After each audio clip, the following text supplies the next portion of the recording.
Good morning. If I get my mic.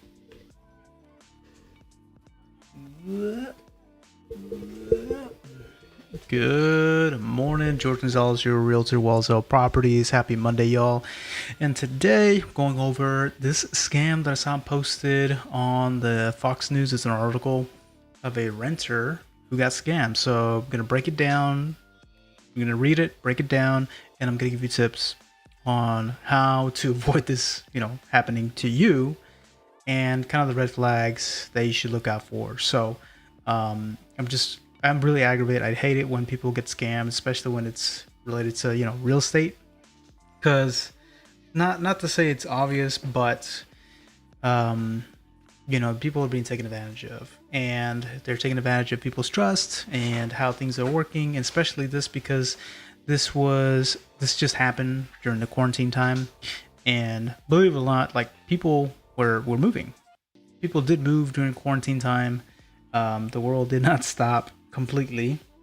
So, I think moving forward, there is going to be a little bit more acceptance of this contactless real estate transaction, but to a certain point.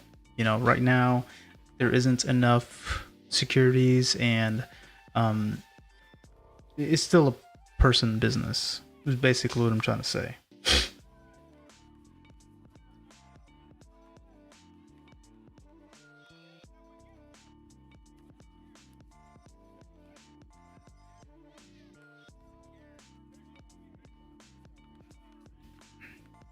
All right, so let's jump into it.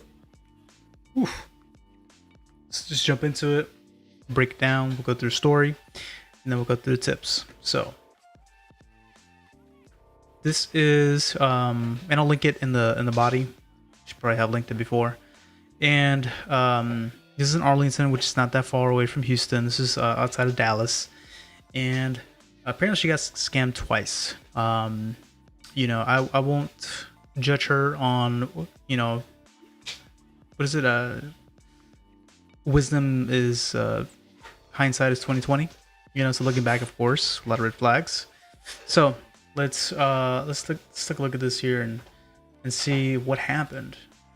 And of course, during the quarantine time, we'll go over like this specific one. I'm not going to break down what happened in the last one, but basically, she finds this house online, as most people do, searching online for a place to live.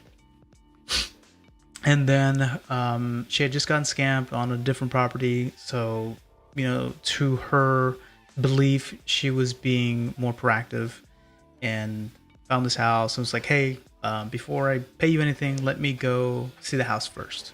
So a regular person would think, yeah, of course, if this person lets you in and you're able to see the house, then it has to be their house, right? And in this scenario, it was they gave them remote access. That's what happened.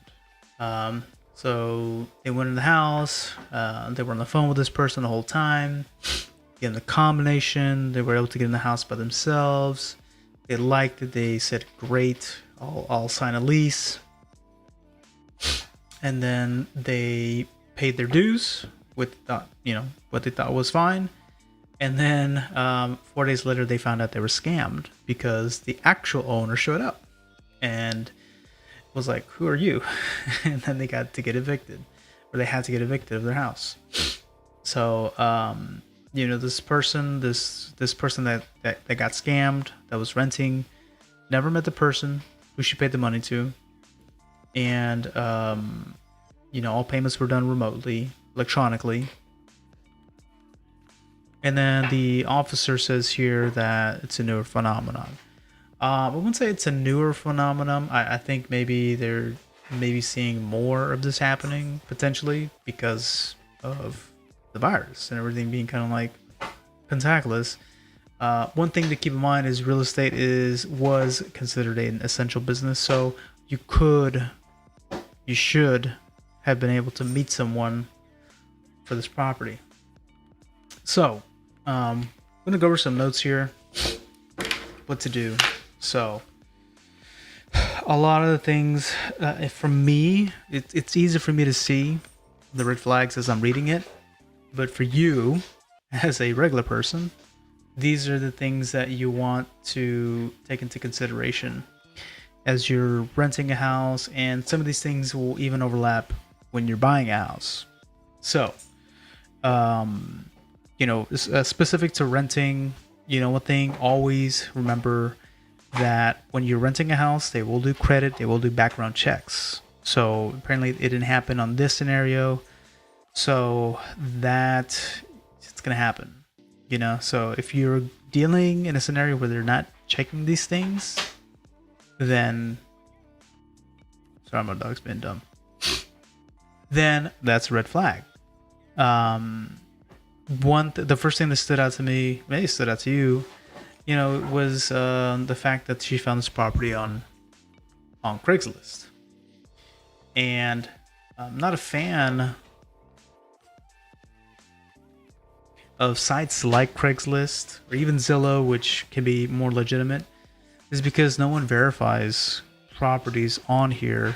And just from my experience, it typically is a place where you are trying to find, people are trying to find like cheaper deals, and you get what you pay for. In this scenario, I don't know how much she paid for this property, how much the rental rates are, but my advice is always, especially in Houston, it's great that we have such a centralized site for this. Is always refer to HAR.com, homesandrentals.com. That's what it stands for now.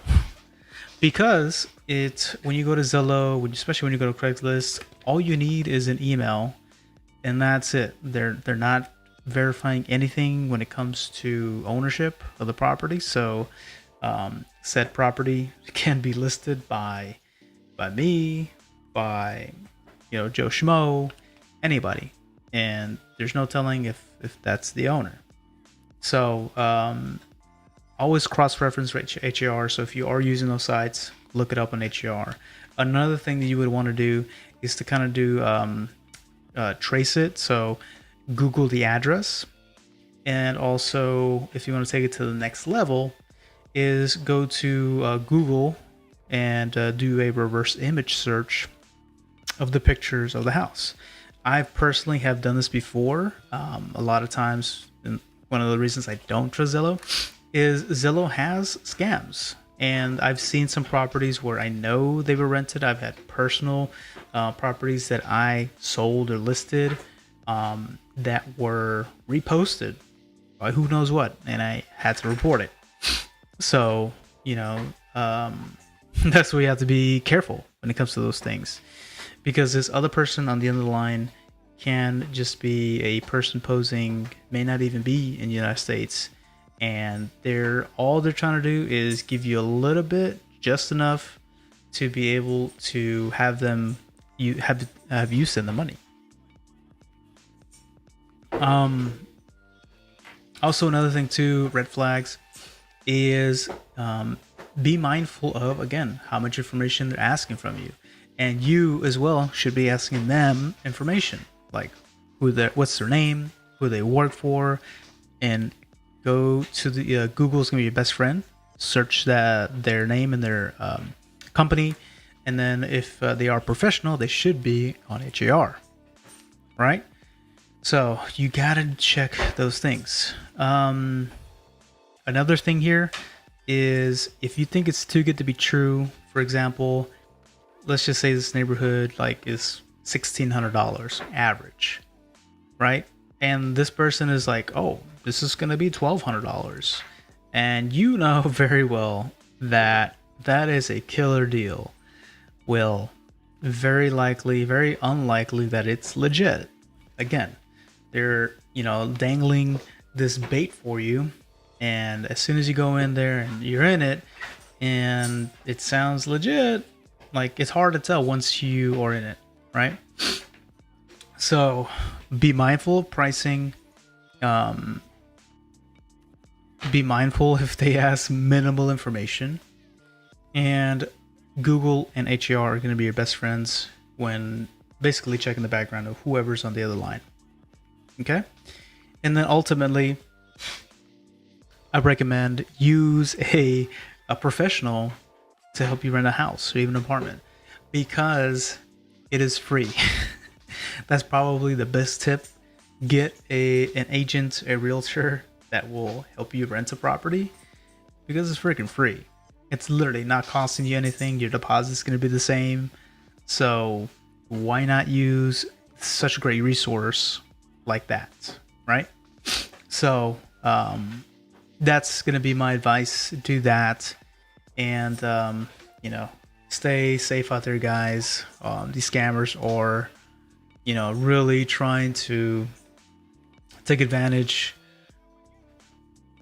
of everyone's kind of like entrusting in this contactless era that we're dealing with. But I'll tell you for sure from experience, real estate realtors, we were still out there showing homes, of course, with like masks and gloves and hand sanitizer.